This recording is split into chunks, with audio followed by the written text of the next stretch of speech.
Don't you care what people think? Doesn't it bother you that people are making you out to be a joke and that I'm gonna be included in that? Do you think that's right? Do you? Let me tell you something you already know. The world ain't all sunshine and rainbows. It's a very mean and nasty place, and I don't care how tough you are, it will beat you to your knees and keep you there permanently if you let it. You, me, or nobody is gonna hit as hard as life. But it ain't about how hard you hit. It's about how hard you can get hit and keep moving forward. How much you can take and keep moving forward. Now, if you know what you're worth, now go out and get what you're worth. But you gotta be willing to take the hits and not pointing fingers saying you ain't where you wanna be because of him or her or anybody. Cowards do that, and that ain't you. You're better than that. This is The Remnant on the Carolina Catholic Radio Network. Hey everybody, welcome to The Remnant. I'm Bill Snyder. This is a wonderful show, all from men, and we're so glad to be here on the Carolina Catholic Radio Network. I'm joined, as always, by my two friends, Stephen Thomas and Ray Haywood. And on this afternoon's episode, we are going to be talking about social capital in this first segment. And so, Ray, would you give us some context? Because I know you have some great perspective as we can lead into this episode. Absolutely. Social capital, something that I never heard of before. So a few weeks back, my two sons and I, along with Stephen and a few other men, met at our friend Edwin's house. We shared in a lot of spirited conversation. It was truly a great night in fellowship. In one of our conversations, Stephen mentioned social capital. I had no idea what that meant. It actually took a few back and forth exchanges between Stephen and my son Nicholas for me to fully understand what social capital means and what place it holds in our physical realm. So we felt it worthwhile to share this awareness with all of you. I'm confident that this awareness will definitely help our older listeners who, like myself, may have never even heard of the societal construct of social capital. So social capital is a political hot button topic that Bill will quickly bring into perspective for all of us. Then we will begin to place intent into how we as men can begin to relate social capital to spiritual capital in the breach that Adam has left behind for all of us to fill here in our physical realm. Thoughts on this, Bill? Yeah, so, I mean, very simply, social capital is a term used for kind of who controls the power of society, right? Is it the marginalized people, the poor, those people who are faith-filled, or is it the people who are the elites in our society, Hollywood, and the rich, the tech geniuses, all of these things? Do they carry the capital? Do they carry the weight? And are they able to direct how the general population thinks and acts? And so when we look at this term, we really have to look at that it began with a spiritual capital almost, and a fight for what we might call social capital. That battle happened all the way back in the Garden of Eden, folks. Yes, we can go all the way back that far to our Genesis, to our creation, to look at this. And here's what I mean by that. So when Adam and Eve first sinned, when the fall happened, there were not just one sin. I mean, a lot of people think that Eve was the one that just ate the apple, and that's the sin, and in disobedience to God, and we move on. But the reality is that Adam also sinned. No, he didn't eat the apple first. Yes, he ate the apple second. But he also failed in his effort to stand up and protect Eve. We, as men, particularly, have to stand in the breach that Adam left. That's what we are called to do. We are called to protect. God is the provider. We are the protectors. And so, in order to regain the social capital, we have to look at our spiritual capital. Stephen, you have any thoughts on this as well? Oh yeah. There's a lot to say here, and this has all been so good. So I guess what I'd like to focus on is the idea of social capital as a metric by which we can measure the potency or the impotence of a set of values, ideals, and traditions, and their impact on the world writ large. And as a Catholic educator, I think my perspective is fairly unique. It's been fascinating to me in my on-the-job training and in professional development to learn for myself the institutional history of Catholic education and how it's related to the gradual secularization of society that we've seen over the past few decades. Or to put it in other words, the shift of social capital from Christian institutions such as schools, churches, and charities to more secular forces like celebrities, Hollywood, Silicon Valley, or the government. You may notice that the latter list is the same list from which social trends emerge. The latest fashion, music, smartphones, you name it.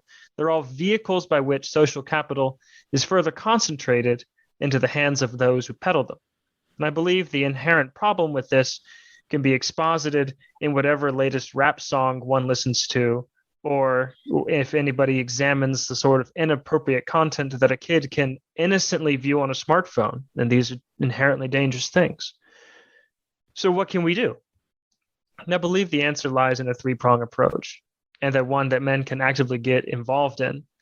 Now, for work, a few months ago, I read a book called Renewing Catholic Schools, How to Regain a Catholic Vision for a Secular Age, and it's written by Archbishop Samuel J. Aquila of the Archdiocese of Denver. And in it, the Archbishop states that Catholic culture rests on three core pillars, and these are our educational institutions, the parish, and the family. So how then do we use those three things to restore social capital? By promoting the necessity of the family with the father at the head, promoting authentic Catholic education with authentic Catholic educators at the helm, and promoting active participation in our communities with emphasis on both the family life and with the parish as the cultural center of our spiritual lives. The parish is supposed to be our refuge from the world, from which we draw refreshment from the worldly wear and tear we have. I'll close with this. All three of these, when done right, are places where the idea of authentic Catholicity, the unique Catholic identity even, can be articulated and nurtured. And it's where we grow our moral bedrock, so that seeing the world through an authentically Catholic lens is just the automatic response we have. And it's the response that future generations will need in the world. Yeah, Stephen, I really liked how you mentioned that the parish should be the cultural center. And I think that goes a long way to restoring the social capital in our society. When of course, the Catholic schools and the education process, it's very, very important. But when we view the parish as the center, I know, Ray, you use this too, a lot of times as the town square, right? Or the public square, Yes. where if we rediscover that image that the church leads right out into the public square, then only one thing can happen, that the church will reclaim and help us reclaim the social capital that we need to have back. We need to have back in our arsenal in order to do one thing, which is restore the balance, restore morals, right? And so I think that is such an important thing that you hit on, Stephen, about really putting that back in our society. And so, maybe Ray, you have some ideas about how we can do that. Yes. So what we are coming to here is what I call and consider to be divine capital. And divine capital is found within the family construct, the trinity of the family, the mother, the father, and the child. And I put the mother first because our families, our wives are always lifted up before us. Our wives, our children, they come before us. And when we as men approach our families in that manner, and our children see that, then we start to reflect rather than mirror what's happening out in society. And we start to change our families, our faith communities, our parishes, and ultimately our public square. And if we were to have the opportunity as men to actually understand, spend some time in self-examination of what divine capital is within spiritual capital, boy, we could change some things, wouldn't you think? Absolutely. Folks, I'm looking forward to the second half of this episode that we're going to do. We have to take a short break here on The Remnant on the Carolina Catholic Radio Network. We'll be right back after these messages. But stay tuned, because we're going to be talking about one of my favorite saints, St. Maximilian Kolbe. Right back after these messages. Carolina Catholic Radio is your local EWTN parish and community connection, bringing you local news and information from over 100 parishes in the Charlotte Diocese and Rock Hill Oratory. Catch the spirit. Prayerfully consider a tax-deductible donation today at carolinacatholicradio.org. How's it going, Remnant listeners? This is your co-host, Stephen Thomas. Like you and all discerning men, I am often intrigued and provoked by what I see and what I hear about in the world today, and I wonder whether or not I can reconcile it to our Catholic faith. Now, my apostolate primarily is that of the Catholic school teacher, but I also write essays and reflections on topics that I believe are either noteworthy or important to the Catholic world today. My work can be found at Musings of a Young Mind. Just search it or put musingsofayoungmindworks.wordpress.com in your search bar. Thank you, and hail Christ the King. God bless. Hello, my name is Ray Haywood, and I'm coming to you today to speak to you about the Fraternity of St. Joseph Men's Group, a men's group that was started under the leadership of Father Matthew Card by the intentional men of the parish of St. Thomas Aquinas here in our Diocese of Charlotte, North Carolina. In our first efforts, we were asked if we would model our men's group in a way that other parishes could simply follow. With that intent in mind, we created the FSJJourneyman.com website. On that website, you can find all that is needed to create your own chapter of the Fraternity of St. Joseph Men's Group in your parish, as well as resource documents that we are intentionally placing into our faith community. We hope that you will step closer to the path and to each other in the just model of St. Joseph, as you consider creating your own chapter of the Fraternity of St. Joseph Men's Group.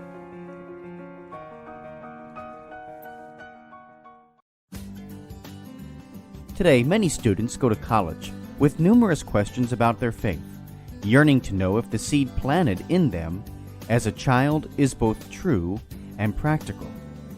Using the miracle on the road to Emmaus as a model, young adult ministers conversed weekly for 3 months with college students about the most pressing questions they had about the Catholic faith. As they journeyed together virtually, something amazing happened. Doubts disappeared, fears faded, and Jesus revealed that He is still alive. Hearts Burning Within Us, the latest book from Patchwork Heart Ministry, is a result of that grace-infused conversation. It is the perfect back-to-school gift for recent high school graduates and current college students. Get your copy for them today at patchworkheart.org or by calling 424-704-3278. That's 424-704-3278. Teachers that care, professors that care about you. Just an awesome experience all around. There's peace here. There's encouragement here. Faculty, everybody that works here, they really set you up for success. I don't think I have ever felt as loved and as supported and as encouraged as I have at the Abbey. There's something here that's underlying and intrinsic. There's like a spirit of love and community. And I think the spirit is God's presence here. Belmont Abbey College, a world away, but close to home. Visit us at belmontabbeycollege.edu.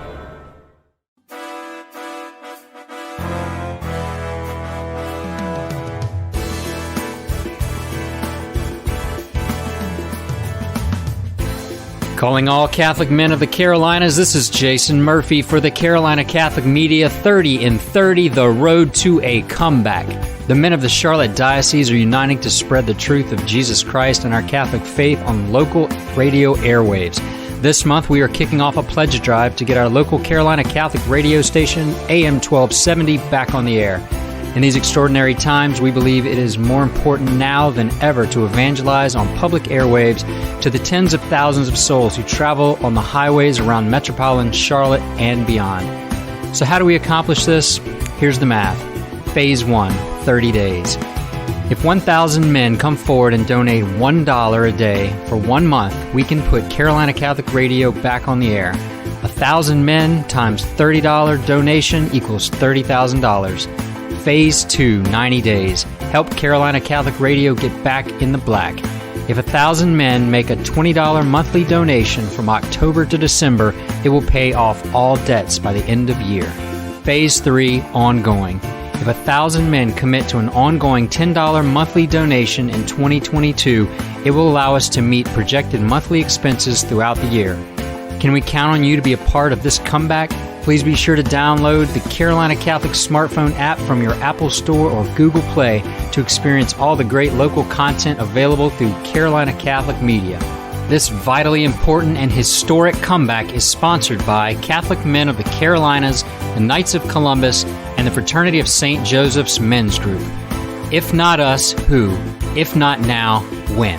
For the Carolina Catholic Media Network, this has been Jason Murphy. God bless, and Esto Vir. Welcome back to The Remnant on the Carolina Catholic Radio Network. All right, guys, welcome back to the ReMENant show. So we're going to be talking about our saint. It's going to be Maximilian Kolbe. He's a fitting third saint.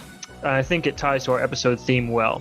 He awaited his martyrdom after earlier in life, the Blessed Virgin appeared to him holding 2 crowns, one white for purity and one red for martyrdom. Our mother gave him the choice to have the crowns, and he accepted. That is, stepping into the breach. Later on, with the rise of the Nazi regime, he was eventually taken to Auschwitz, where he stepped into the breach again and earned his crown. He took another's place, telling his captors to take him instead. The man that he took the place of had a family, so he said, "I'm a Catholic priest with no family, take me instead." His witness is the witness of the martyrs, and all of great faith is a powerful vehicle with which we can re-legitimize our Catholic faith, its culture, its people, its social capital. Look to the lives of the saints, for there is all the direction and inspiration you will ever need to be a good, faithful Catholic. And Bill, I'll toss it to you for that. Yeah, it is so true. And Maximilian Kolbe is one of my most favorite saints, mainly because I had the opportunity to get to know him very intimately.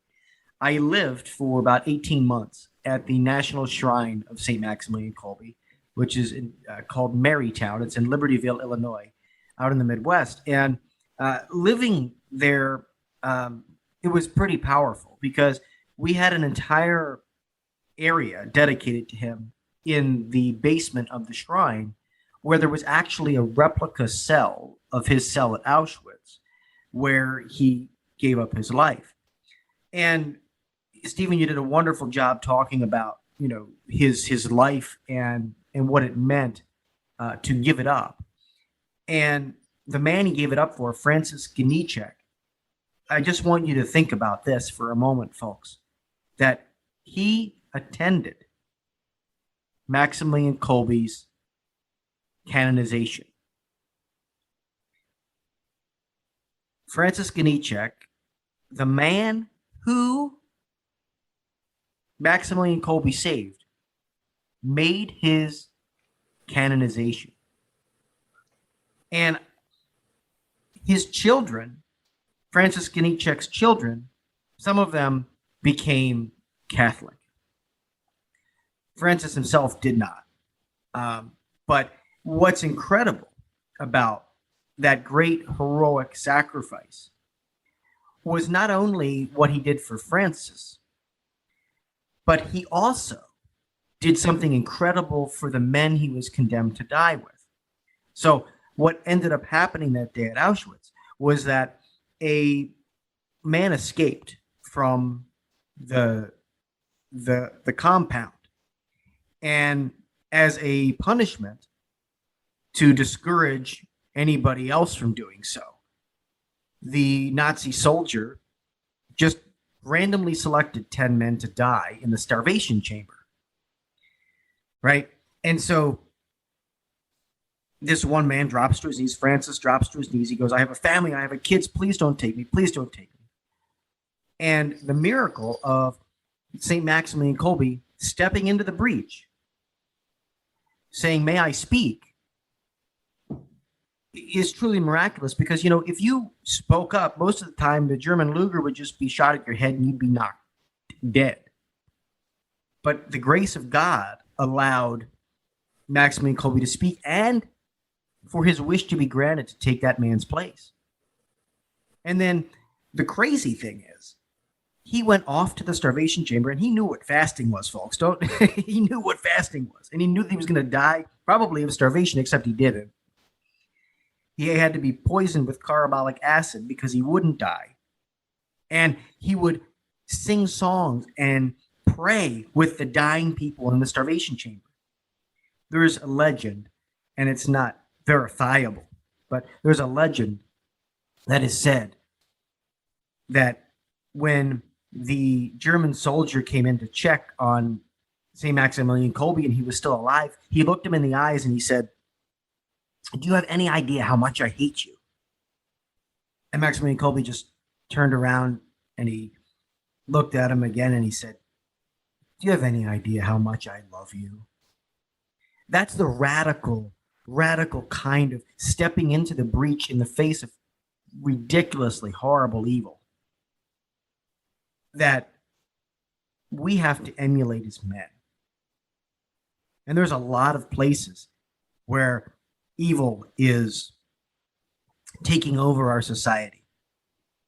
Are we willing to step into that breach? And with that, Ray, I'll toss it over to you. Yeah, so here we are in episode 3, and in our first 2 episodes, we placed honor for our Blessed Mother and St. Joseph. And when Stephen and Bill and I were discussing who would be the saint for this 3rd episode, this was an easy choice for Bill, because we're talking about stepping into the breach, and St. Maximilian Kolbe, who Bill calls Max, this was an easy choice for him. So, the reason why it was an easy choice for him is because he literally stepped into the breach that was left behind for us by Adam. The breach, my brothers, that we must all commit to stepping into. Today, it is commonplace for people, to become hardened of heart toward any form of suffering. I want to stress that it is through sharing in God's grace that we are set free to suffer well, and that in the state of grace, we are healed from all suffering, even the self-inflicted pain of suffering we place in our own hearts as we turn away in our denial to suffer. As men, we put limits on our unlimited love of our Father in our denial to suffer. If we as men take to heart our God-given place as leaders of our families and communities, we will see that our denial to suffer has devastating effects on our families and those same communities. Suffering now challenges us to the core of our beings. If we look to Jesus, we see that his suffering led to his resurrection. The same can be said true for all of us. The greater the struggle, the more committed the saint. Saint Maximilian Kolbe is a great example of this truth. And his ordination at his first Mass, the longest list of his long intentions was this one. This is the intent that he said at the end. Love to the point of victimhood, his self-giving to his impending martyrdom.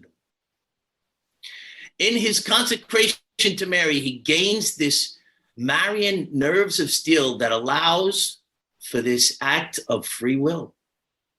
It's amazing. So, oh, immaculate, how sweet will the death of those who belong to you, is another quote that he has said. So when we think of this type of a spiritual father just stepping in for a man who's crying out to his family. So who was that man to this spiritual father? This man was his family. As he said, I don't have family. This man is his family he stepped in for. And this leads so well into my ReMENant challenge. As men, we need to step closer in understanding the place that our sacraments hold in our new covenant teachings.